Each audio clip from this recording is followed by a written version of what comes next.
Zoti Berisha, Mariglen Kume nga MCNTV. Ju denoncuat që kryeministri ka urdhëruar Ministrinë e Financave për alokimin e 8.5 milion eurove ndaj kompanisë Softën Solution, që është e zotit Ermal Beqiri, i cili është arrestuar në Francë si pjesë e grupit të strukturuar kriminal. A keni ju dieni se nga kush menaxhohen, administrohen llogaritë bankare të kësaj kompanie, pasi ajo ka një administrator shtetëror për momentin? Pyetja e parë. Së pari, ajo është një kompanie sekuestruar, e cila nuk mund të marrë asnjë qindar nga shteti. Ato janë para të takspaguesve shqiptar dhe asnjë qindar ky hajdut s'duhet, ky kështjellari Edi Rams s'duhet marrë më nga shteti. Nuk kam unë djeni se kush është administratori, po kam djeni se ajo pa urdhër të Edi Rams ato para nuk disbursoshin kurrë. Në këtë logjik, a do duhet institucionet shqiptare që të anullojnë tenderat e dhënë ndaj kësaj kompanie dhe të ndërmarrin procedura të reja që të japin ato të një operator më i sigurt?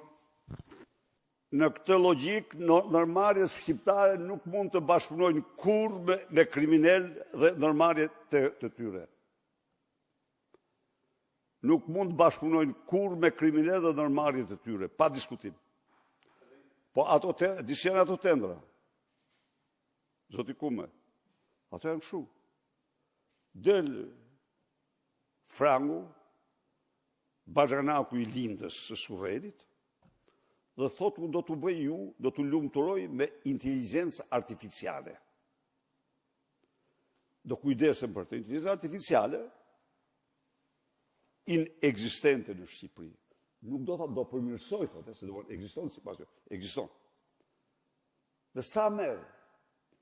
75 milion euro. Me këtë akt janë vjedhë 75 milion qytetarë shqiptarë, asnjë produkt.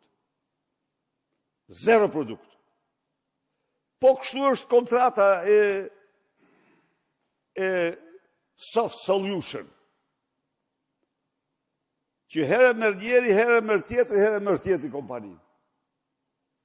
Akti bashkëpunim me krimin nuk mund të ketë. Pastaj del problemi, shumë thjesht.